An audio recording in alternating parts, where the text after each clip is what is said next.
we were doing surgery on an animal, and myself and the nurse, who I knew really well, was a good friend of mine, and the animal had a cardiac arrest. Okay. And we're not exactly sure why, but the heart stopped, breathing stopped, heart stopped, and then it's like bang, Okay. And whilst you were operating? While I was operating. Okay. Yeah. So, which happens in humans as well. Things just happen, and there's lots of different reasons they can happen, of course. But it was like we both just clicked in, and all these years of training and experience just clicked in, and we did the job. We gave the medications we needed. We resuscitated the animal, monitored it as it needed to be, and in the end, it was just like a big high five that we'd both kind of done the job. We'd saved the day. Locked in, yeah. It was like, like the hero had come through. We saved the day. Because if you just love patting dogs and cats, vet's probably not the job for you. Yeah. Because you have to do a lot of blood and guts, a lot of putting stuff down. You know, it's a real sort of, lot of real sort of, unpleasant stuff. I had this I was just remember, it was one particular point. I was on a farm, working on a farm in New South Wales. Yeah.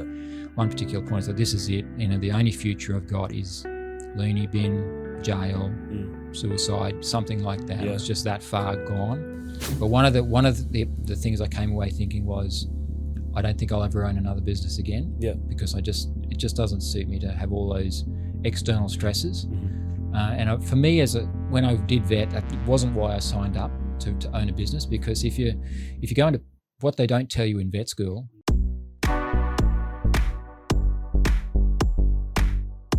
Welcome to Working with Wildlife, where I, your host, Jaden Lunt, speak to experts and enthusiasts in different fields of nature to find out how and why they do what they do. My guest today co-ran a veterinary clinic for almost a decade and was in the industry before then and far after he left that clinic. In this conversation, we cover a lot of really interesting topics, such as his personal story, how he became a vet and eventually a locum vet. I mean, what even is a locum vet? And we also cover a couple less spoken about sides and topics within the veterinary world. This conversation is both informative and entertaining. Please welcome to the show, Danny Cilento. Thank you very much for coming onto this podcast. I am really excited, as I've already said, to have you on the show. For people who don't know you, we know each other. We've known each other for, you might have known me for most of my life. Really. And you knew my parents even before I was born? No, you were born. I was born, freshly born. All little. Yeah. So you've known my family for a long time. But for people who don't know you, if you could give an introduction to Danny Cilento, how would you do that? Well, I guess usually I'd, like a guy, I'd probably talk about my career. So I'm a veterinarian. I currently work out at Gatton Vet Surgery. I have a beautiful wife and 3 children, and live in Camira. How long have you lived in Camira for? Lived in Camira for about 15 years. 15 years. And did you move into Camira for work? No. We were living in Gales, which is just like kind of 10 minutes away. Yeah. Or, a couple of k's away down the road. And then we had 3 little kids, and they were growing. And then my wife and I had the kids running around. And we both said at the same time, we got to move out of here. So we moved in the local area just to a bigger property. Yeah. And that was in 2011. Okay, so 2011, you moved to a bigger property. That was kind of like the idea was because you were growing, you had a family, and you're thinking of the kids. Yep, that's right. At that point, I guess you've already said you part in the working in the Gatton Veterinary Clinic. Yeah, currently at Gatton. And Gatton here is like over an hour away, so it's not exactly a around the corner sort of job. So you have to be fairly committed to be doing that. Yeah. How long have you been in Gatton for? It's been coming up to almost a year. So I'm technically a locum vet, so I travel around filling in different vet clinics where they need work. A locum vet? A locum, yeah. Is that sort of a locomotion? I don't know. I don't know. It could well be. Locum vet. All right. Yeah. So you go around, as you say. Yeah. It's a bit like a temp worker or a supply worker for teachers. Okay. But for vets. But for vets, yeah. And they do the same for in the medical profession. They call that a locum. And but I really enjoy it out there. So I'm kind of there for the long haul, and I would be there. They would have me there all the time, but it's a little bit far. So I'm booked out until the next few months out there. Okay. I didn't know that this was a thing. I didn't consider that you could have a fill-in for a veterinary clinic. So you travel around different vets. How long have you been doing that for? This round, I've been doing this for probably about a year and a half. Mm-hmm. But I did do it when I first graduated. I worked in a place for a year and a half, and then I did about 2 years of locum work, so just traveling around. Mm-hmm. Just to kind of, there's pros and cons to both jobs. Okay. What might be a major pro and con of this locum work? Yeah, so with a locum, obviously it's unstable work, so they could you just have to kind of take what's there. Yeah. And they can often just say, okay, that's it. There's no more work. See you later. And you can't say anything because you're just filling in. Yeah. So that's the consistency is the downfall. But the pros are that you don't have to deal with any of the problems that go with management or running a practice or any of the politics, the bureaucracy, anything. You just turn up, you do your job. There's an expectation that you're just going to go and do that particular job, and then you're out again. So it's great. It's really freeing. How do you get onto this list? How do you get into that sort of position? Yeah. As such. So there are lots of different websites that are locum agencies. At the moment, I've been through a couple of different agencies, and they're always advertising. There's actually a big demand at the moment for locums, so there's heaps and heaps of work out there. Okay, and so because there's a higher demand, is there the hourly or the charge rate? How does that work? Does the agency that you then work under set the rate, or do you set your own rates? It can be either. It depends on, some of the agencies are actually run by chains or franchises of practices, a bit like Macca's. Okay. And they're actually Macca's. Yeah, Vet Macca's. So there's a few really big franchises in the vet world. That you might know Green Cross. That's probably the biggest, well-known one. But other ones, they don't actually have a sign that says who they are on their street, on their shops. Okay. But the one I work for is called Vet Partners, which has 200 practices around Australia and New Zealand. Okay. And so yeah, some will. They asked me what I wanted to get paid, what was my rate, and I said this, and they said okay. Whereas other ones will say this is our rate, and they tell you, and then you say yes or no to that. Okay. And so, is there a reason why they don't placate their name on the business? Yeah. I think it's a bit like people. This is my take anyway. I think people, when they see the sign Macca's, they think I don't want to eat there because, I know what it's going to be like. Whereas with a vet clinic, if they what they do is they buy this is the owners. They buy a business and they keep the name of the business so that all the clients are familiar, and they're not suddenly coming in and saying, okay, this has changed name, it's now a corporate sense. Like, clients don't know that it's corporate. Yeah. Okay. So that's very interesting. So it's a way to expand your veterinary empire. Yeah. But doing it in such a way that the public then doesn't freak out, because often they can. That's right, they can. Yeah, like if they suddenly it gets rebranded as a something or other vet, say Green Cross. Nothing against Green Cross, but people think, I wanted, what happened to my old vet? I liked them, and now I don't know what this is. I'll just look around. I'll go to someone else, and so. Yeah. So, would you say there is different groups of people that would prefer corporate or personal, like a more family run sort of businesses? Is there an obvious difference, or is there a large proportion that prefers privately owned instead of corporate? Is there a difference there, or it's not really pickable? Yeah, no, it's a really good question. I think in general, people want someone that they're going to see a familiar face, that their vet's going to be fairly consistent and not going to see a different vet each time. And they want to get treated well, and everything's kind of nice and fair. Some people just have it in their mind they don't want corporate. other people might think, I don't want that little backyard vet who looks like it's family run and they're kind of disorganized or what, this or that. Yeah. So I think once again, I think there's pros and cons to both models. Yes. Okay. So there's not like an extremely large group in one side. It's kind of just, it's whatever. No, maybe. No, I've worked in both types, and some people just love it that it's like a little family closed practice, and they know it. They've been there for years, and they know all the staff, and the staff knows them. Other people want to walk into a big, shiny corporate building with a lot of stainless steel and white and smiling person at the desk. Yes. And they know that they're going to get all this. With benches. Yeah, that's right. And they know that behind, there's probably going to be a whole lot of big, expensive machinery that corporate chain could fund. Okay.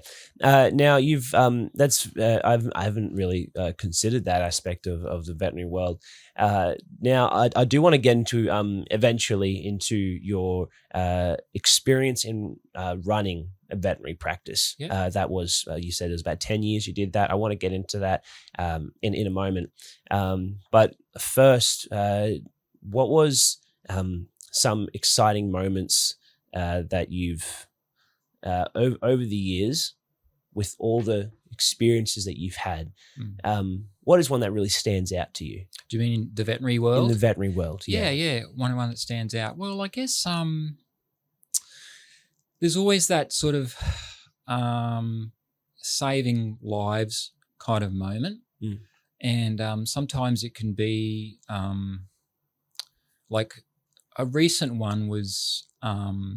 I was working in a practice and we were doing surgery on an animal, and myself and the nurse who I knew really well was a good friend of mine, and the animal had a cardiac arrest. Okay. And we're not exactly sure why, but the heart stopped, breathing stopped, heart stopped, and then it's like bang, Okay. And whilst you were operating? While I was operating. Okay. Yeah. So, which happens in humans as well.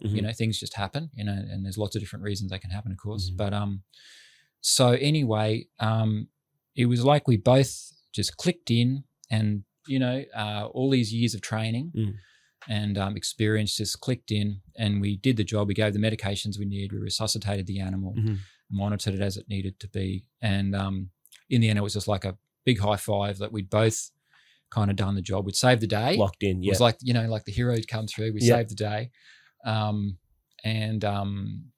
so that kind of thing, and it's just kind of. I think both myself and the nurse were thinking, this is why we do the job. To kind of like, save a life. Save lives. Save a life, and to work together as a really well-knit team. And in veterinary experience-wise, what titles do you work under? Do you, as a vet surgeon, what titles? So I have a Bachelor of Veterinary Science. But my title is a veterinary surgeon. But that doesn't mean I'm a surgical specialist. Okay. That's a different kind of jump level. Up. That's a couple of different big jump ups. But in saying that, a veterinary, it's different from a doctor. Okay. In that, by calling myself a surgeon, I'm actually allowed to do every surgery that I want to do. Okay. If feel like I can do it, confident to do it. Yeah. Whereas, like you have a GP now, and they're probably not going to do, abdominal surgery in the clinic, at the back or something like that. Yeah. Whereas, that's the beauty of being a vet. You can actually do whatever. You can do open thoracic surgery, or you'd probably do spinal surgery or brain surgery if you wanted to. But, you'd leave that for the specialists who that's what they do all that's day. That's what they're specialized. Talking head of the tail of the snake to the head of the snake. What's the process like? Not exactly the process. What's the run of steps to get to? You said that the veterinary or the surgery specialist was a couple steps ahead of where you are now. What are those steps to where you are, and then to a veterinary a surgical specialist, if that's the head, that's the full one. Like what? Yeah. So first you'd get your Bachelor of Veterinary Science. Okay. In America they call it a Doctorate of Veterinary Medicine. So that's your 5 or 6 year course, depending on what you do. Then you get your membership, and so that's a 3 year course. takes about 3 years of intensive study, and you hope that you can pass. I didn't do that, so I'm kind of like telling you, like, I'm hopefully this is the right information I've given you. And then you become a member of the College of Australian Veterinary Scientists. Yeah, you become a member of the college. Okay. Then if you can then go on and become a fellow, which is another years and years of study.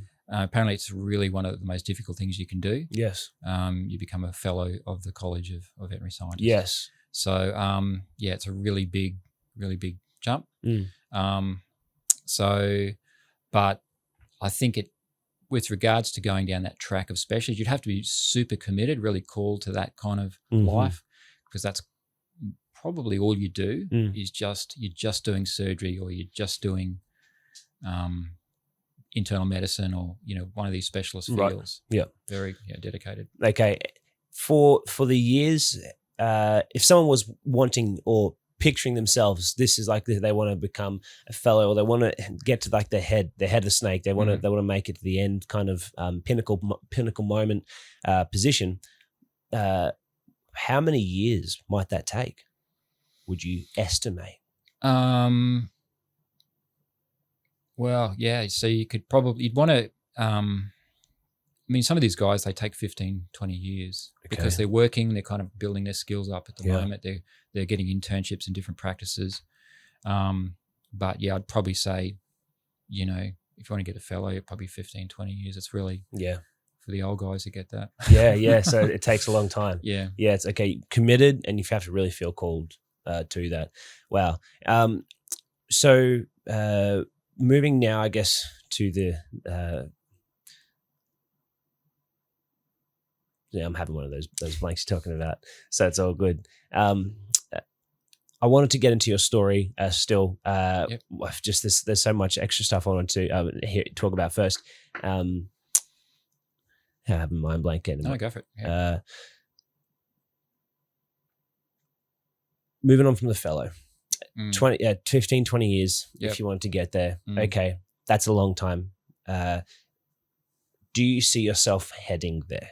No, that's very strong and clear. Yeah. So what I did was I did my bachelor and then worked for I don't know, like 10 years or something, 8 years, and then I had a special interest in surgery. So the first port of call usually is to do a 1 year distance ed course through Sydney University in surgery, and so I did that, and it was good.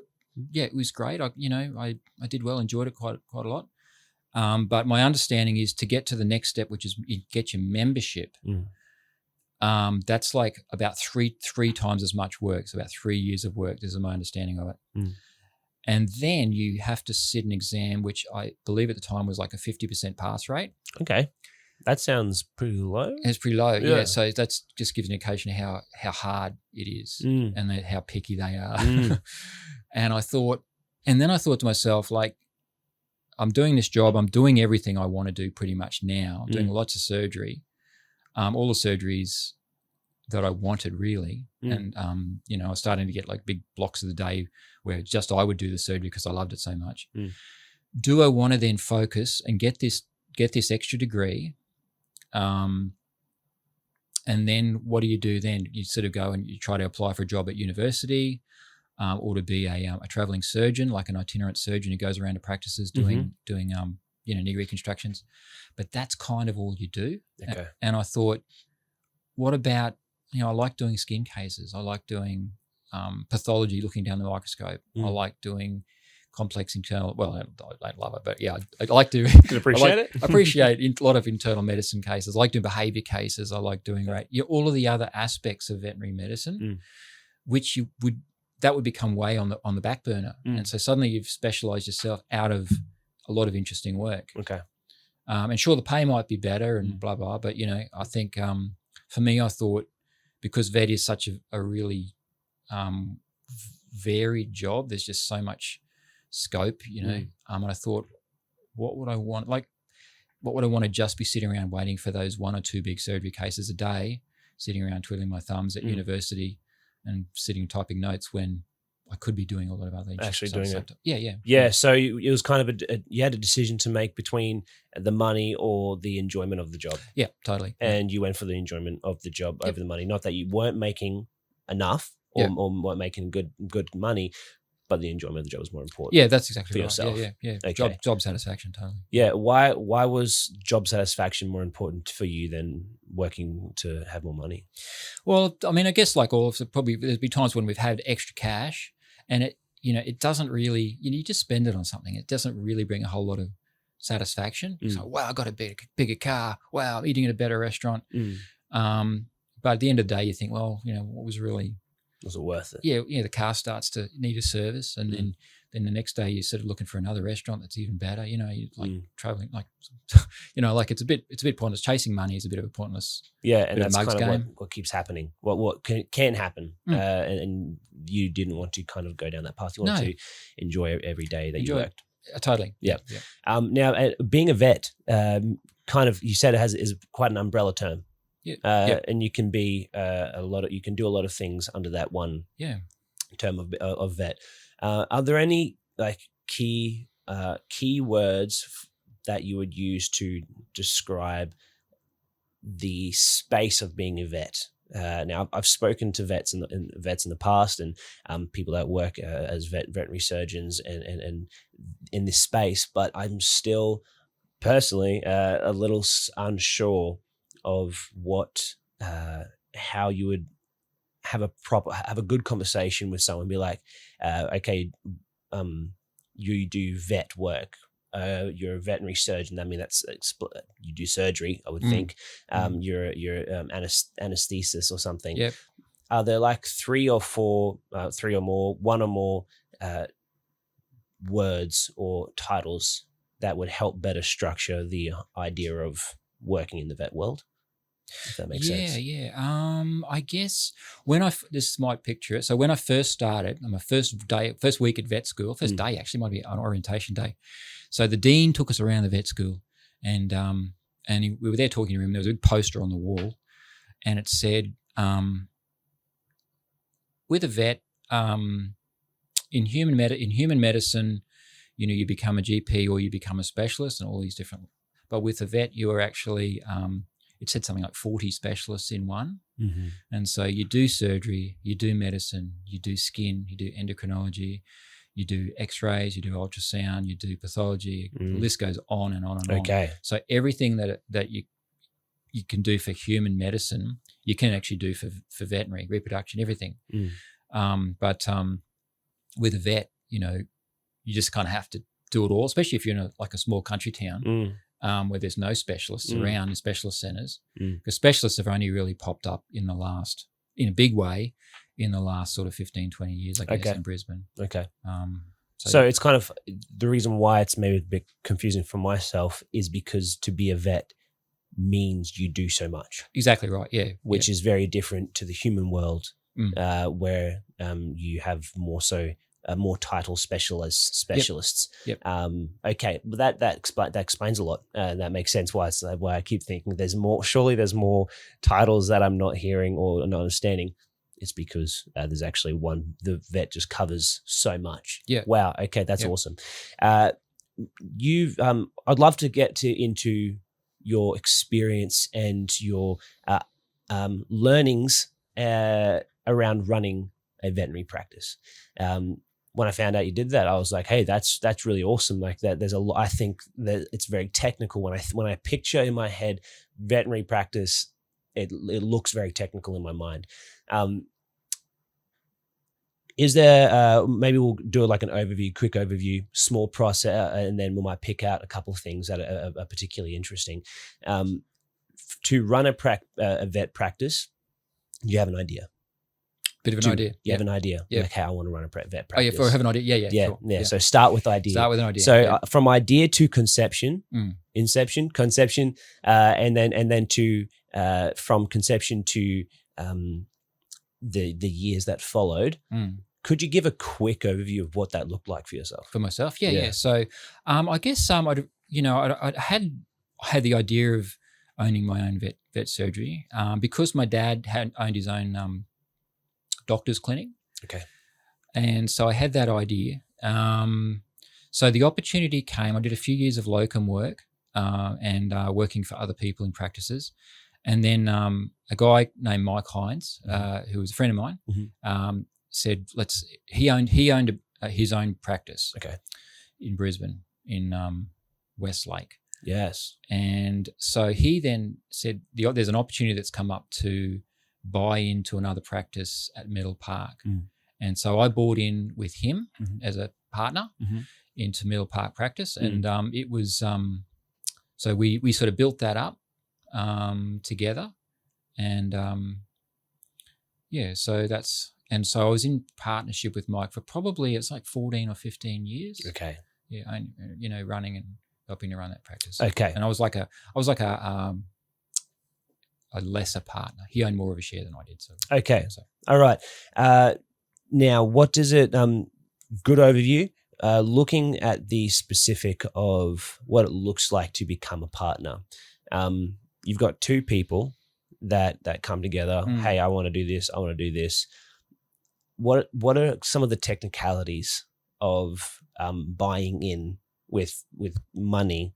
What does it look like to buy in and then walk that out legally speaking? Okay. Do you know much? Is it was such a long time ago. And to be honest, Mike Hines has a better business head than I do. Yeah. And so, we took out a loan and signed all the documents. Yeah. Went to the lawyers. Okay. I think because the practice had already been established, we didn't have the problem of having to build a whole new practice, which is a big deal. Yeah. Especially going through council legislation. Okay. Getting equipment and all of that sort of stuff. So it was already pre-established, which was great. Yeah. So it seemed like it was a fairly straightforward, process going through the lawyers and getting the loan. Yeah, and getting the loan. And for the loan, did it take long to? Was there a big ROI? Was there a big return on investment for this practice? You did it for 10, 14 years. Yeah. Was that the reason why you stayed in it for that period of time? Was that because you were paying off the loan? That was like a main drive for you, or did it pay off quickly and you're like, this was working really well. We're growing. We're building towards a goal. Yep. What might that goal be as well? What about that aspect? Yeah. So it initially in the first couple of years it was pretty shaky. I think like a lot of businesses, and I think the accountants were kind of sweating, and everyone was sweating a bit. That so we were just racking your brain how to make the business grow, and running lots of different little ideas, to make it kind of boom. And eventually it did really pick off. Yeah. Really, really take off. So it just more and more people came. We started doing more interesting, bigger jobs, bigger surgery. Okay. We found that people were willing to spend more money to, not that we were trying to rip people off, but people were really willing to invest into it and to trust us with their animals, so that we could say, okay, your dog also needs to have this done, and they'd say okay. And then I think that's a big part of where the income comes from. Is someone says okay, and then suddenly it's a job's $500 job, $1,000 job, whatever it is. Whereas they could say, no, I'll just wait and see, or I'll go somewhere else to get it done. Totally. You said dogs, so the kind of vet practice was domestics? Yeah, dogs, cats, and guinea pigs. Dogs, cats, guinea pigs, birds, rats. Yeah. We did see wildlife fairly regularly. Yeah. Yep. Snakes. Fish. Did you ever do that? Yeah, funnily enough, I had a bit of an interesting fish for a while there. I started getting more into fish medicine and surgery. Yeah. Okay. Yeah. What was the strain? What is a bit of an odd fish experience you had doing fish surgery? I did a couple of fish surgeries. Yeah. So I had a goldfish with a goldfish with mass that I had to take off under anaesthetic. Okay. And so goldfish anaesthetic. Yeah. So that was cool. Yeah. And so the little goldfish, like how big was the goldfish? It was only like about that big, like a couple of inches long. Yeah. Had a mass that was to be removed. So okay, underneath. Yeah, wow, that's great. And okay, so a little goldfish, you've worked in little goldfish. Domestics was your main focus. Yeah. Quick side loop, and then we'll go back into the business. You said so a little bit of wildlife experience. Yep. What's one of the most unique pieces of wildlife for yourself that you've worked on? Snakes. Mm-hmm. Yeah, that was because we had a snake catcher who would come and she would drop the snakes off, and we had a bit of a rapport going. Okay. And I would treat her snakes. She would actually tell me what to do half the time. Yeah, but she was quite experienced with them, and would be. But I did remember doing a snake surgery once. That was we did a couple of snake surgeries. So that's pretty exciting to run the anaesthetic and operate on the snakes, on these venomous snakes as well. Yeah. Wow. And I can tell you a funny story if you want. Yes, go for it. So she brought in a brown snake, big brown snake, and she said, "Oh, I hooked this out from under a guy's fridge, and it got a cut when it was being pulled out or something. Had a cut on it, and I want to get it stitched up." And so I'm like, "Okay, sure." So we knocked out the snake, and she said, "I said, oh yeah, the guy found it, and she said something like, oh, he actually got bitten." And I said, "Oh, well, is he right?" He said, No, he's in hospital." So I'm operating on the snake that is just putting this guy in hospital. Yeah. And so I stitched it up, and then we put on like, we have this vet wrap, it's a type of bandage that we put on wounds, and it's got these smiley faces on it. So we got the smiley face bandage on this snake, this brown snake that just put someone in hospital. No. And then it just, she'd just look after and let it go back in the wild. Yeah, so, which is, and I think previously we've worked out that I likely know this lady, and I've brought snakes to her that have been injured from. I would bring a snake into a vet practice or into RSPCA, and then I'd go back to her house a couple of weeks later to bring in some birds, and then I'd see the snake that I brought in there, and I was like, well, I guess the snake did all right. Still going I guess he made it, because something again that is a sad part of working in the vet industry is that you have to euthanize a lot of stuff, and often I would say a lot of wildlife does have to get euthanized. Because the difference being in domestic and wildlife is that with domestic you can monitor the animal's progress and the health of the animal, but in nature in the wild you can't watch how the possum is going, you can't watch how the snake is going, if the bandages come off, if it's getting infected, and how the insides are going, is it become septic or something like that. So there's a lot of more euthanasia in the wildlife side of things, which is a bit unfortunate. But it makes sense. But some people struggle with that idea. It's definitely a hard one, because I guess they'll find an animal, they'll bring it to the vet. That's the only way we get animals, is someone bringing them in a box.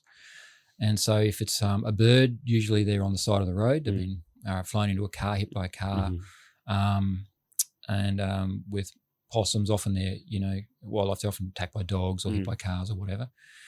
And so I'd say, our job as a vet, we kind of triage the animal when it comes in, and often it's quite obvious that we had an echidna the other day with a broken back and run over, broken spine. They x-rayed it and had a fractured back, and paralysed legs. So you can't do anything. You got to put it to sleep. Yeah. So you got to make that call to triage the animal. It's like yes or no. Do we put it to sleep or don't we? Often with birds, they're just stunned because they come in from being hit by a car. Yep. And so we just usually just put them in a box and do nothing until they get over the shock. Yep. And don't stress them. You handle them, and they can die just from the stress. And then if they are in the afternoon, they're still alive, we might think about medicating them, hospitalising them. But it depends on the practice. Some practices really have the time and the staff to keep the animals in hospital for the whole period of rehabilitation, if that's possible. Yep. But usually it's not possible, and they'll go to carers who, licensed, and they'll just kind of know. But the problem with being a carer is they're not a vet, and they don't have access to the prescription medications and the monitoring machine, the x-rays and all that stuff. So they're just kind of doing their best, trying to feed and keep an animal warm and hope that they survive. And thinking about the medication, talking about the medication, that costs money. Yep. So how does that work? Because as a business, Yep. you are putting money in. You've put money in to set this thing up. Yep. You then get customers. They pay you. You use that money then to buy more material or stuff to keep the business running. Yep. Wildlife seems like a liability because the wildlife's not paying you. The people that bring it in aren't paying you. So how does the government rebate? Does the government refund at the end of the quarter or end of the year? Like, how does that work?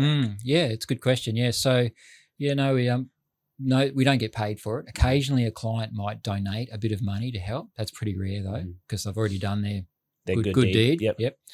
So, but at the end of the day, wildlife are pretty small, wild animals, unless you've got a massive, roo or something. So, and when you give them a shot of pain relief or a shot of antibiotics or cortisone or something like that, it doesn't really cost a lot out of the jar. Yeah. So we just do it. I've never seen a vet that bills it up or charges anybody. Okay. They all just do it free. Yeah. So I guess it's kind of a goodwill act too, because there's several reasons why we do it. Mm-hmm. Goodwill act, it's pretty nice to just kind of treat an animal for free. The clients think, oh, you're amazing, you've saved the day. Yeah, which is kind of good rapport. Good rapport with the clients. Yeah, and then sounds terrible, but they're more likely to trust you with their dog, who they will pay totally because you've looked after the animal. I think everybody pretty much likes they're animal people, so we love animals, So we want the best outcome for the animal, so we're not doing it just for the goodwill, but I think that's kind of it. Yeah. Okay. Yeah. There's as far as you know, there is no after a couple of years, and do you log each, like, the amount that's used for what animal, and then you'd be like, hey, any rebate? Or it is just just goodwill. The only thing we log these days, we have to log is, and we don't charge anyone for it. We log your S8 medications. That's your opioids that were kept in the safe. Okay. They have to be logged legally, so that we have to keep a very close track on where all those drugs are going. And also with the euthanasia solution, the Lethabarb or Valabarb, that has to be logged as well in the practice I'm in now. Yeah. So. Okay. And has that been a recent introduction to the industry, having to log this kind of stuff due to certain things that are happening in our society, or is that's just been the practice for a long time? Because that's just like, you do that because it could kill someone, so that's why you log it. Yep. So we log. There's a Schedule 8 drugs. So that's things like methadone. Your opioids, that kind of thing. Where, strong stuff. Yeah, you don't want just sitting on a shelf where someone, staff member, can just kind of be taking it home and using it, or the client might walk in the back and steal it. Yeah. So that's, ever since I've been around, like, S8 drugs have to be kept in a safe. Okay. It's only a recent thing though that Lethabarb, the euthanasia solution, needs to be kept in the safe. And that's because of the high suicide rate in vet staff. Okay. And so even these days, like it just happened, they even weigh the bottles before and after. So you not only keep track of how many mils, but they weigh the bottles to make sure that people aren't doing something shifting. Yeah. Okay. There was you mentioned the high suicide rate in vets. Yep. It's high, not low. High, very high. Yeah. Okay. What's going on in that space? If you're okay to speak into it. Yeah. No, that's like what's going on there. Why is it not just why is it high and not just something that happens rarely? Yeah. No, it's super high. I think I don't know the stats, but it's got to be possibly one of the highest in Australia suicide rates. Okay. Out of like all different professions. Yep. Okay. Yep.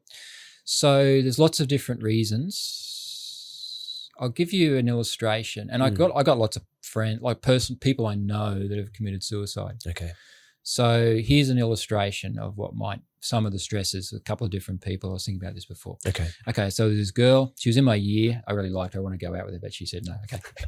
So anyway, as a new grad, she graduated and she went out and she got a job out in Broome from Brisbane, working in Broome. And so other side of Australia, isolated. She was in the job and she got picked on by the nursing team. Often there can be a real dichotomy between vets and nurses. Okay. And then, she was a new grad, so they picked on her. And so she came away traumatized from that. Wow. Came back and started to work closer to home on the Gold Coast. This is probably about 98, I guess. And she was pretty stressed, kind of a girl. She was always kind of like a bit on the edge, just like normal enough. But she was smart, but she was just kind of sensitive. Yeah. Okay. So then there was one particular day it was the anniversary of her mother's death. On that day, she had a case that went really badly. Okay. Very angry client, which can happen because you've suddenly done something wrong to their baby. Yeah. By accident, of course. Yeah. You don't do it on purpose. Then they have to pay a bill of like X hundreds or thousands of dollars. Sometimes the dog's even dead. I don't know this particular case. Yeah. So she was totally distraught. She went home. Her cat had been run over. This is all on the same day. Wow. And her cat was her only friend. She lived alone in a flat down the coast.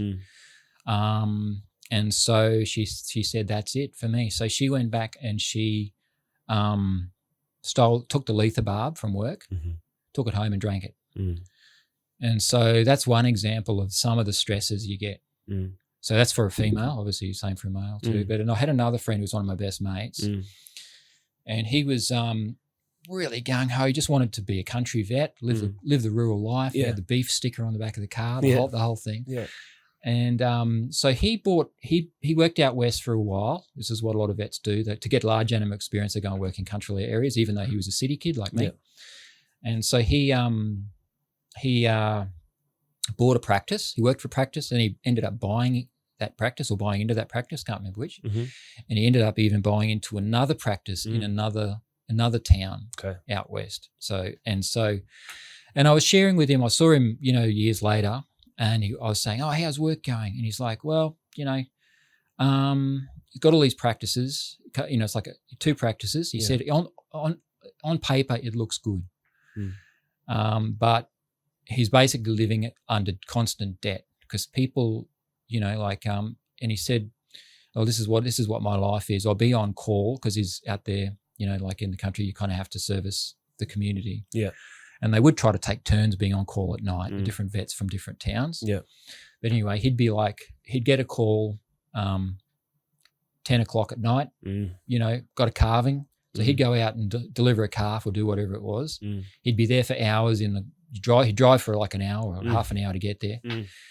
Tired as anything, cold, whatever it was, covered in blood and guts and mud and everything. And then stag home after a few hours.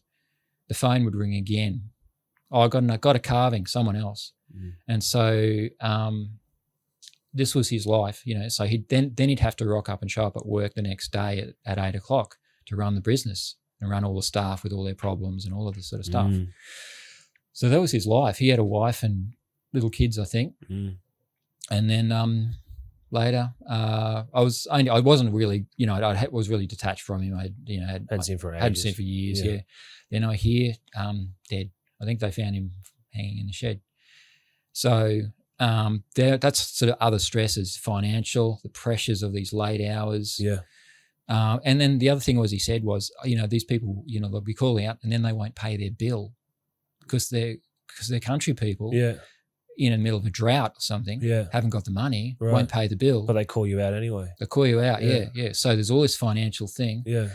And in country, I've even heard country towns, like if you get a bad reputation because you do something wrong or someone perceives you do something wrong, they can the town can blacklist you. And it can boycott you. Yeah. Well, don't go to him, he's no good. And, so then you've got this all of these weird things that you don't think about. Because I think most people with vet, they think, oh, it must be lovely working with animals, you know, oh, sweet, you know, patting puppies all day. Yeah. But they don't think about all this other stuff that goes on. Yeah. And I for that guy, like that's I can picture a little bit of what that might have been like being on call as a snake catcher for 4 years. I mean, being I sympathize with that aspect of it that people have to kind of work out, and then having a family as well, trying to live your own life and trying to run a practice is quite tough. So there's a lot you're saying is that there's a lot more that goes into being a vet. That big umbrella, there's a lot more that goes into it. Yep. And people don't always see that. What is for the everyday person walking into a vet? What is to make their day life maybe a little bit more enjoyable, a little easier? Is it just talking nicely and just understanding that you've got a stressful situation, like you like as a like say I've got a sick snake and it needs to get cared. Like instead of coming in stressed, just understanding that maybe the other person might be having a rough time. Is that really the only thing that's awareness wise that the everyday Joe can do? Or is there something else? I think at the place where I'm at now, they've got these posters up, and you might see them in other businesses too, like public service, jobs and reception. The ambulance crew. Yeah. Posters saying we're only human, and they have and I think people. So I'm banging it too. I think that's the same. You can't come in abusive. There'll be signs up now saying abusive clients will not be tolerated. And I think it's just it's like walking into any business. If you're going to come in guns blazing and abusive and then not want to pay and all this sort of stuff, just go somewhere else. Yeah. Go home. Yeah.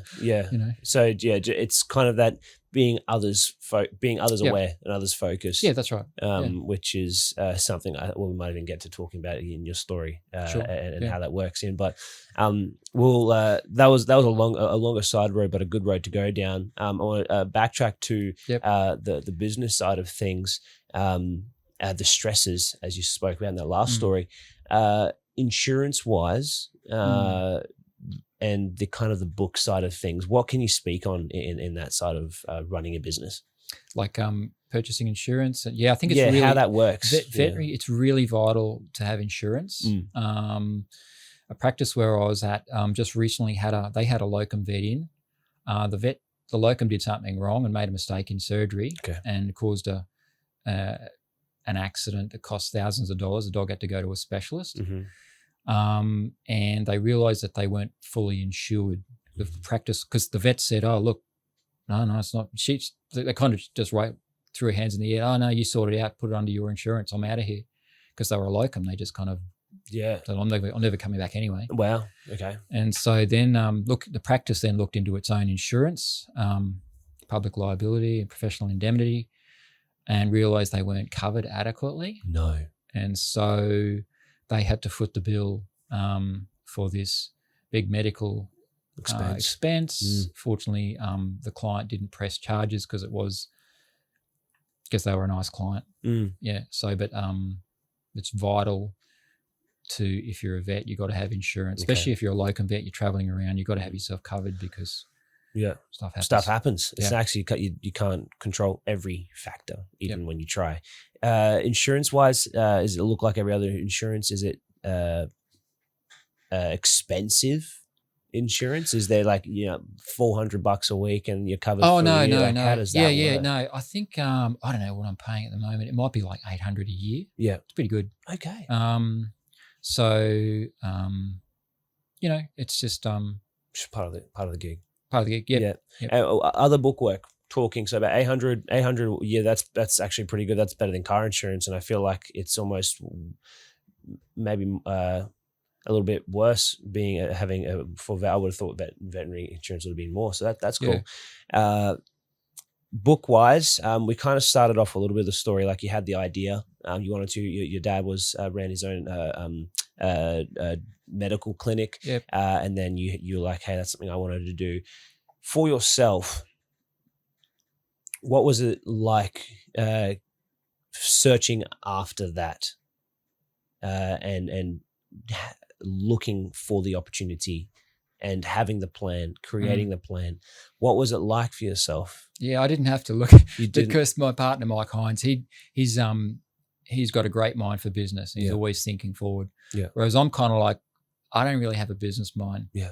And so he'd already done the homework, the groundwork, and I just kind of like jumped in as a fella. Just jumped in. Yeah. As the one of the vets. As one of the vets. Yeah. And to be there to help to carry the load. Okay. And how did you carry the load? What was your purpose in that place? It's my job, because Mike did do the books. I mean, we did make business decisions together. And his wife did a lot of the actual bookkeeping. And we hired independent bookkeepers as well, and accountants, of course. So I think running the day-to-day business, of course, being a vet, turning up to do surgeries and consultations, also to be on, we were doing on call and after hours back then, and just kind of trying to support each other and just checking in. Yep. Being there, like if one wanted to have time off, be there to cover for the other person. So yeah, but okay. Yep.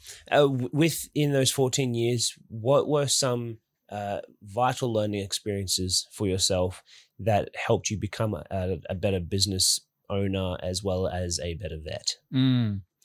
So I think it's really interesting. I kind of, have you heard of Myers-Briggs personality profiling? I have. Yeah, I've heard. You do all these questions, and you come up with like a bunch of letters, like introverted, extroverted, and all that kind of stuff. Yeah. So it defines who you are. There's 16 different personalities. And I did that for myself after being in a practice for probably 12 years. And it said, and I was shocked at how accurate it was. Not that I'm, promoting that at all, but it is, they kind of, people know, people kind of know. works. Yeah, psychology is pretty good these days. And one of the things it says was not suited for business ownership. Okay. So, and then I realized, must be why I can't sleep at night. Must be why I hate going to work for half of my days. Yeah. And so my brain is not wired for business. I really love being a vet and doing the clinical side of it, and I love working with staff, teams, and that kind of thing. So for me, that was probably one of my big learning things that got to know yourself. Yeah. Okay. I would say that there was a lot of great experiences I had, but one of the things I came away thinking was, I don't think I'll ever own another business again. Yeah, because it just doesn't suit me to have all those external stresses. And for me, when I did vet, it wasn't why I signed up to own a business, because if you go into, what they don't tell you in vet school is that you're probably going to be a bit like being into small business management. Okay. And we did no training or courses on. Now there's whole degrees on small business management, right? Yeah. Your whole bachelor degree. Yeah. But they didn't even mention it. Okay. I remember once one of the vets said, "Oh, by the way, you're probably going to be owning a small business one day." And I'm thinking, what are you talking about? I just want to be a vet. So yeah, that's one of the big learning things I got out of that, is to probably that I won't be owning it. But as far as my skills that I built up during that time, unbelievable. Yeah. Because Mike Hines was a great teacher. He'd had like more experience, a few more years experience in surgery. So he was always showing me something, and then I'd go and do it. And it was actually him that got me into an interest and passion in surgery. Okay. Because he showed me how to do some big knee reconstructions early up, and I'm like, wow, this is great. Yeah. Well, yeah. And he has a better brain than I do. He's and so he would just know stuff intuitively, how to do fix cases and where to go and what to do. And what to do because of the experience. Okay, so for yourself also, then it sounds like having someone in the industry that was willing to kind of mentor you to some extent was pretty valuable to your success in the industry. Yep, absolutely. Yeah. And these days, back in the day, there was no such thing. Even the word mentor was not really used. But now, when new grads come out, they have a mentor. They are assigned a mentor, and it's to try to reduce the suicide rate and the burnout and the problems, to try to keep people in the profession. Okay. Well, that's. Is there anything else that you'd like that you think would be beneficial to add to the idea to this to the business side of things? Is there any experiences, thoughts, lessons, ideas, things you wish were different, things you wish you had done different in those 14 years running a practice? I think it's just kind of like growing where you're planted, and knowing, even though I was in a position where I probably wasn't a great fit, I thought, okay, well, I'm here now. I'm going to try to make the most of this. So that's where I did my surgery study, and that's where I did my best to kind of work out about human psychology to know, because there's a heap of psychology in having to deal with clients, because every person's so different, the way they treat their animals. So I think I just tried to really make the most of what I did have, without getting all in a flap about, I'm not very good at this. So you kind of just accepted the place you're at, and you just kept trying. Yeah, grow where you planted. Yeah, that's right. I mean, we're all in a place probably where we might be wishing that we're somewhere else, but it's just about getting the most out of what you've got, even though you think, the grass might, that snake might be thinking, I wish I was up in the rainforest in North Queensland right now, but it's just about, walking. I think, and one of the biggest lessons I got, because I'm a Christian, and early on in the piece, I Googled how to cope with a job you hate. Because that was how I was feeling at the time. Totally. And I think probably all the viewers can agree with that. I think I'm not the only pebble on the beach that has been in a job that they hate, right? So, and it came up with the answer that get a new boss.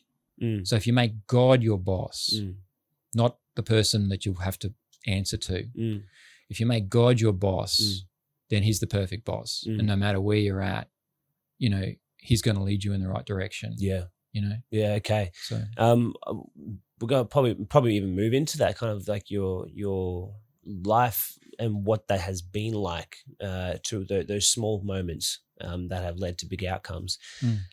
End goal, I guess. What's kind of like an end goal for you? And then we'll take a big jump back in the past, if you're cool with that. Yeah. So you mean end goal in the veterinary career? Yep. What's that looking like for you? Yep. So I'm actually in a place now where I'm probably the happiest I've been in my profession. I love being a locum because it's like this never-ending cycle of learning and meeting new people, new experiences, learning how other people do stuff. But I don't have the pressures that I had come with ownership and being locked in as the lead vet or the head vet. Yeah, that's another ball. Being the head vet has its own kind of set of problems and stresses. But now, because I'm not the head vet, all I do is I just in a position where I can just love my job, do my job the best I can, learn, meet really cool people, travel around, see all these different great cool practices. And so at this point in time, like I'm really, and I earn, you earn decent money, even though you're not, you don't have the stability and security of being a full-time worker. But I'm really loving it, and I feel like I could do it for the long term. Okay, awesome. Okay, so you kind of at the goal.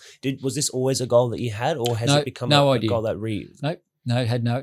I just stumbled into it. Okay, and having gone through a lot of the trials and a lot of not the trials is not the right word, but experience a lot of the process of all the stresses and I'm learning what I don't like and what I can't deal with very well.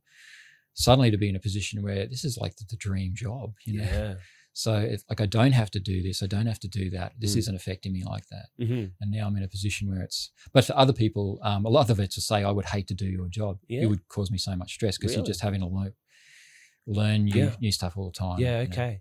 Interesting. Okay, so something that is perfect for you is a problem for someone else. Yeah, totally. Yeah, interesting. Okay, so you're kind of at the end goal.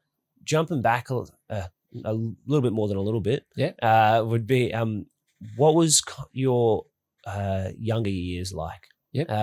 Was this something that was born into you? Was it something that you gradually fell into mid-teens? What was that like?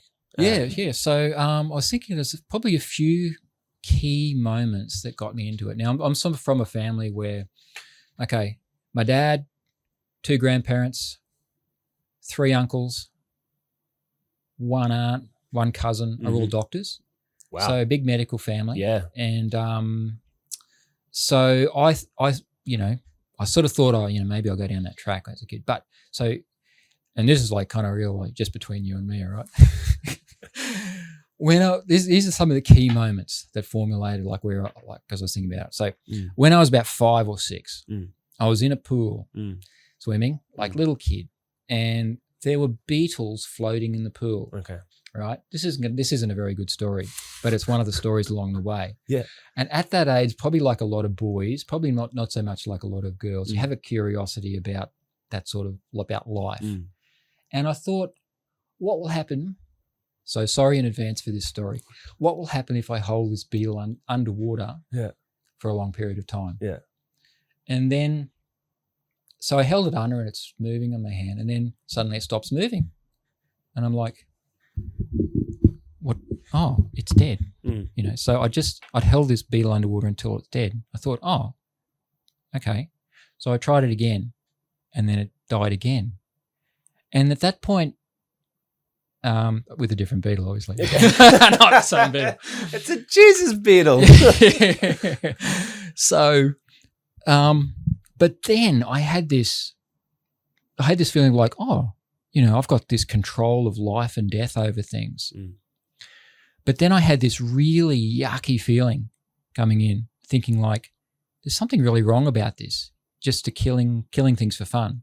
And I don't know if maybe there's no one else on the planet has had this same experience. I don't know. But that's what I felt like this is like, and I was like almost looking up at the sky thinking, wow, I've done something really wrong. Like I've just killed this. I'm like killing these little beetles kind of out of my own curiosity and my own, like getting my entertainment out of this thing. And so I thought, I don't think I ever want to do that again, And so that was one of the things that I thought there's sort of like a sanctity to life. Moving on to another event that happened. I was walking on the beach. I must have been about 10, walking on the beach with my dad. And I'm thinking, I saw a jellyfish. You know how jellyfish, they'll get washed up. And it was one of those big blue ones. Yeah. And I was sitting there, I was looking at it. I was upside down, and it was like shivering, like it was still alive. And I'm sort of looking at it going, hang on, here's a bag of jelly, but it's alive. And I'm thinking, how does that, because, kids, you see animals, you see a doggy and a cat, mouse and bird or a fish. You think they're obvious. They look like they're alive. They've got eyes, they've got a mouth, they've got legs or whatever, except for the fish. And so anyway, I'm thinking, how can that bag of that thing, that blob, be alive? And I remember asking my dad, and I said, Dad, how can that be alive? And he said, well, because that's just one of the great mysteries of the universe, isn't it? Yeah. I'm thinking, yeah, fair enough. But it made me think that what is life? Why are some things imbued with life and other things? So what is this invisible thing that doesn't just come naturally to a doggy and a cat, but things can be alive that just don't even look like they should be alive. So that was another moment. I thought, so there's something really fascinating about life, the concept of life, and where does it come from? Because things are alive and then they're dead. So So and then that was another point. Next one was I was interested in life. I did biology at school, and I really liked biology. Did well and everything. And we were looking at pond scum down a microscope. Pond scum. The bio teacher went and got some scum out of the pond. We were having a look, and I'm like, oh my gosh, there's like this zoo of all these little creatures in there. And I thought, this is really incredible. Look at that. Like you can't even see it in real life, but there it is. It's like all these living things. And so fast forward, my dog had mange. We took it to the vet when I was maybe grade 10 or 9. He did a skin scraping, had a look on the microscope, and he said, "Oh, your dog's got mange." And he said to me, "Oh, do you want to come and have a look on the microscope?" So I had a look, and there's this giant mange mite, which are invisible little microscopic things, incredible looking thing like a big caterpillar. And I'm thinking, whoa, this is like got to be the best job in the world where you get to look at all this cool stuff all day. You get to do all this cool stuff. And so that was like a pivotal thing. It's like, I want to be a vet like this guy. Yeah, okay. And that was at the Gap Vet Surgery. Okay. And so that was then it was like, of course, the career pathway at school. They said, "What do you want to do?" I said, "I want to be a vet." And said, "Okay, do these subjects." And so I was really just gung-ho, knuckled down and studied and got the grades to get in. Wow, okay. So 5 years old? Yep. Experience, 10. You were you were interested in wildlife because, or like that whole period in between, but those are like two moments that stood out to you, is what you're saying? Oh, yeah. So I was always interested in animals and, animals of any kind, really.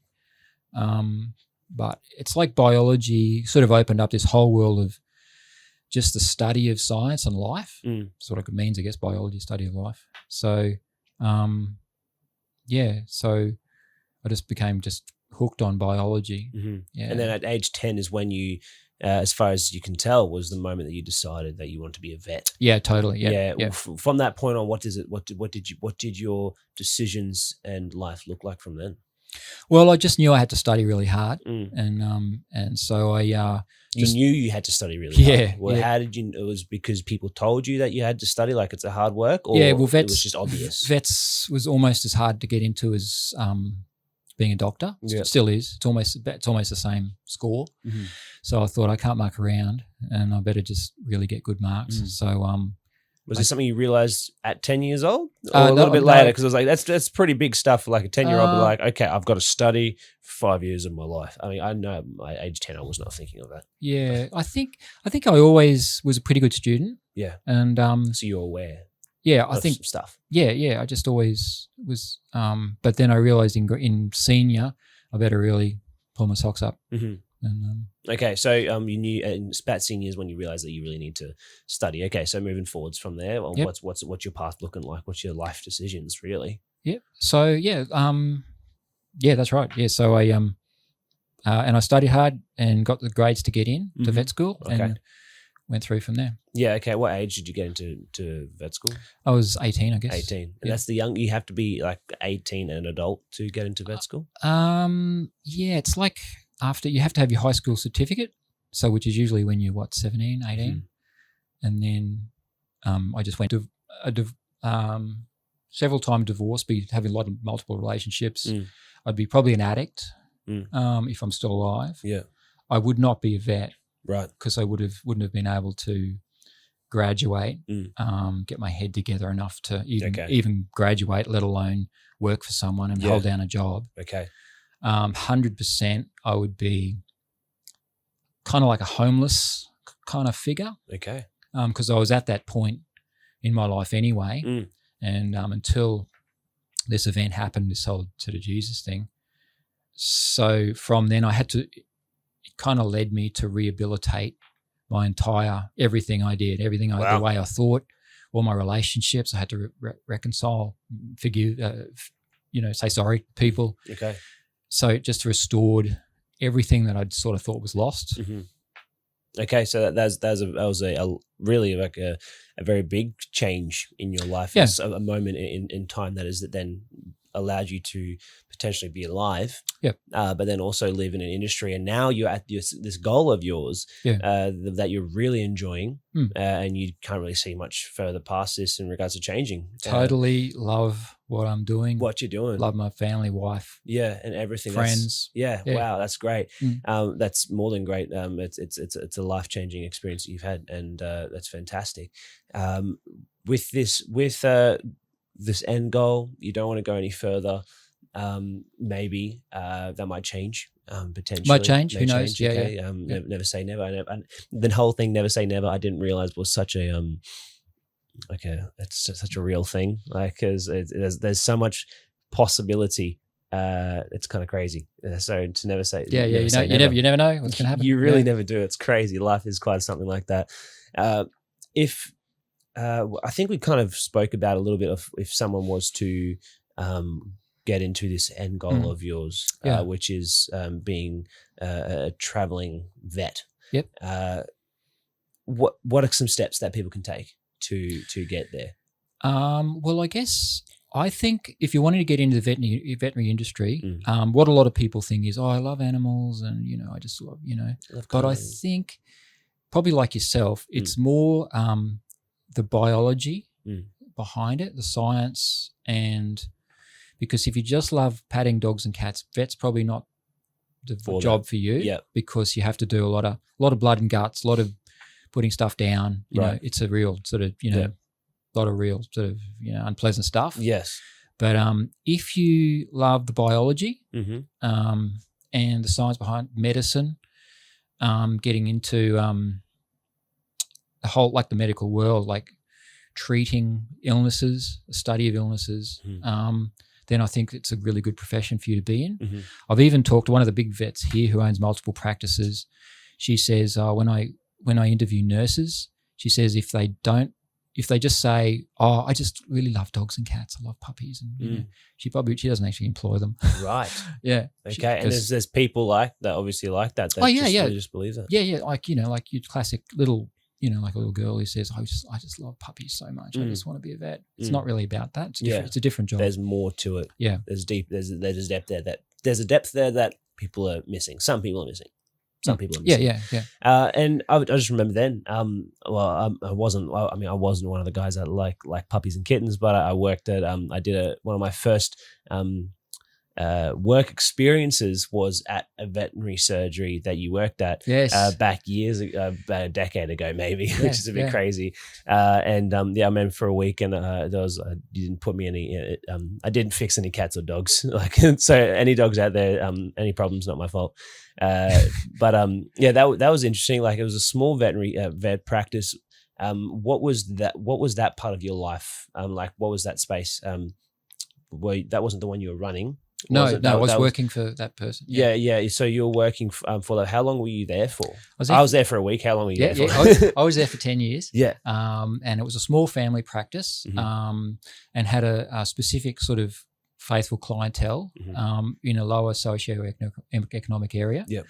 But there was a lot of good times. We did a lot of good work. The team was great. We got a lot of friendships out of it, and it was a great place to work. But I think now I'm a locum vet, but I think I touched on before that there are pressures being the lead vet in a practice because everything falls on you, often 24 hours a day, and so that can get really wearing. And some people love that; they love the kind of the attention and to be held up as Dr. Danny will do it, or Dr. So and so will do it, but for a while that's great.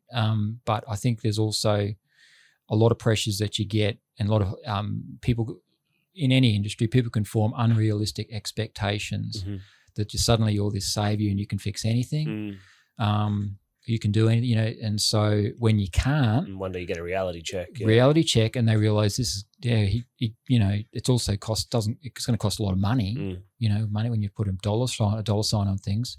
Suddenly people stop being your friends, and they can, 90% of your griefs in vet science comes from the owners of the animals. Right. Okay. Yeah.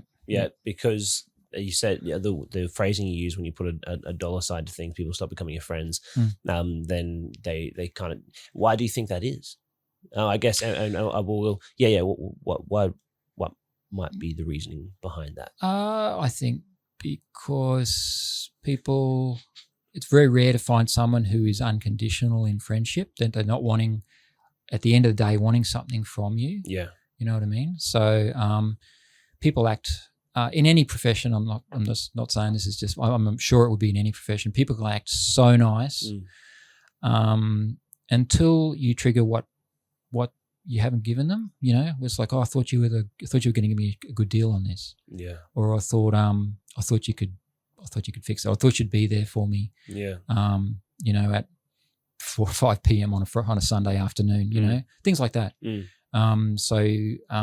But you do get, this is my own little study. I reckon 10% of your clients are actually like a true friend, and they're unconditional and they'll be understanding. Yeah. At the end of the day, even if you do something wrong, they're still going to be there. Yeah. Anyway, that's my own little. Yeah, that's totally interesting.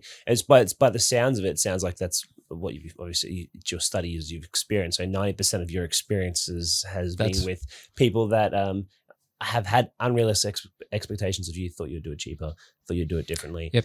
And it's not the case. Was there, I guess we'll kind of,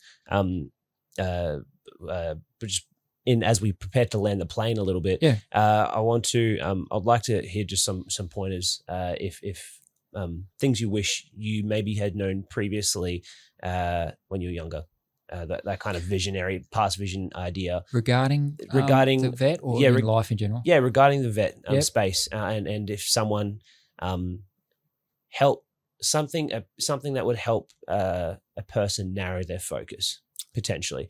Yep. To finish off that, but just backstep to what you're saying with your experiences of 90%. Was there one moment, a situation, a connection, a communication with someone that you where you became aware of that, where you're like, oh, that was strange? Was there anything kind of like that for you? I think just even outside work, I just sort of came to realize like who are your friends?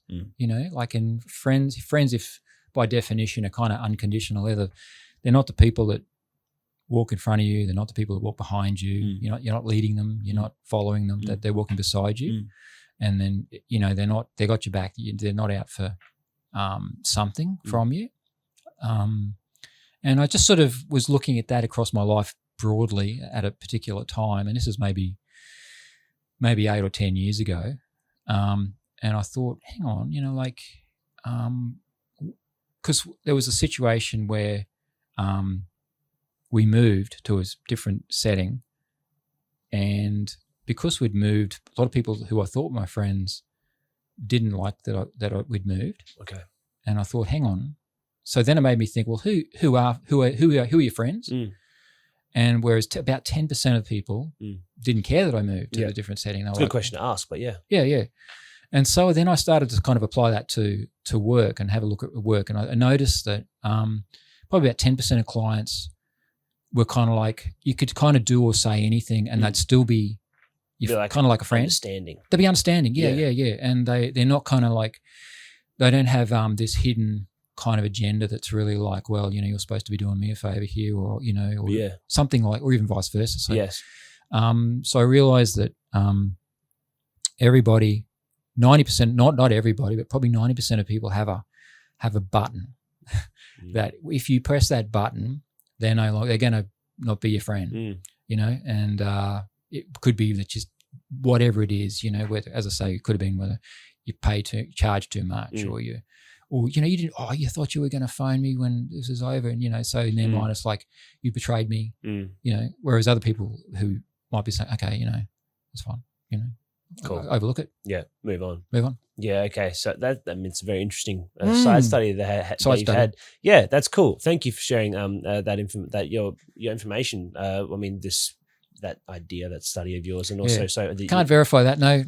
It hasn't been just my own fellowship. I don't know if that's right. You do. I don't know if that's like the right words. My own life experience, I guess. But that's really good, and that's so I appreciate it. Thanks for sharing that. Finishing off and up. If someone sees you and they really like what you're doing, what would you give them to help them have a better idea of how they might do what you do? I think, just giving the reality check. I think really, like you did, work experience in a vet surgery can probably reveal to you, if you spend at least a week, can reveal to you most of what goes on, because some people come in, they have no idea, like I think, I didn't think it'd be like this, probably any job.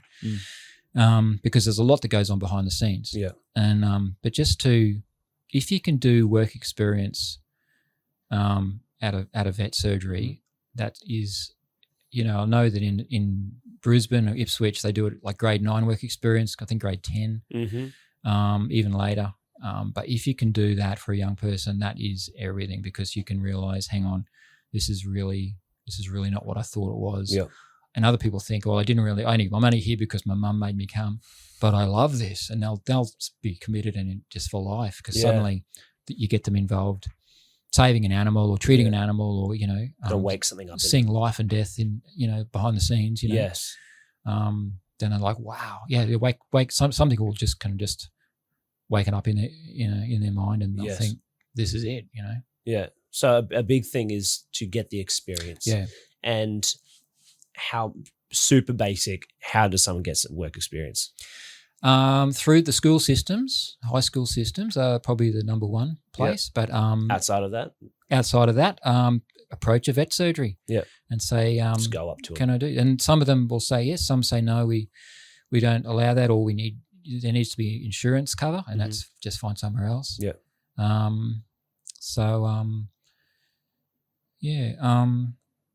Just take the step. Other than that, finding a vet that or contact one, just have a good chat. Yeah. Even talking, nurses have vet nurses have a very, very similar experience. They encounter most of the same pressures. So find a vet nurse, find a vet. Yeah. Talk to them. Cool. Okay, that's awesome. You said at the beginning there's like this disconnect between vets and surgeons. Not vets, nurses and surgeons, and there's kind of like a dichotomy. There's like a I'm better, you're not sort of thing. Do you think that's going to continue into the future for a long time? Is there like something that's working on that? Does the industry care enough that that's a problem? Or is it moving? Or is it's just kind of how it is? I've never heard that addressed as an industry, and I think it completely comes down to the practice manager. Okay. Whether that happens at all. If the practice manager is cool with vets and cool with nurses, and often the practice manager can be a vet nurse these days, but sometimes. Sometimes the vet nurses, they'll be like, I can't stand the vets. They're always doing this. They're pushing me around. They make the place dirty. And then other times the vets are saying, the nurses do this and do that. But for it can be a massive problem and cause people to leave their jobs easily. Okay. But I've never heard of it being addressed. As an industry, but it just happens. Yeah, it's just there. Okay, it's a thing that is, and it's down to the practice manager. I would say the practice manager sets the culture for the whole practice. Yeah. Okay. So if they don't stand for it, and they're chummy with the vets and the nurses, and they're good, then everyone says, I better pull my head in and not be narky at the vets, or vice versa. Cool. We'll finish it there. Thank you, Danny, very much for coming onto the podcast. No worries. It's been fantastic to get to speak to you more. I've known you for a long time, haven't really get spoken, so it's really cool to hear more of your story, not just in your practice, but also outside of that. And is there any, if there's a way to contact you, if people have questions, I'll get that from you after the show. Yeah, totally. People can email me or whatever. Totally, absolutely. Yep. And we'll put that down in the show notes as well. If anyone wants to reach out to Danny, the details will be there. But for now, Danny, thank you very much, and I'll see you soon enough. Thanks, Jaden. Thanks so much for having me. Thank you for watching or listening to today's episode. I hope you enjoyed it. If you'd like to find more information on today's guest or more information on the podcast, you can find those details in the description below. Otherwise, I hope and look forward to seeing you in the next one.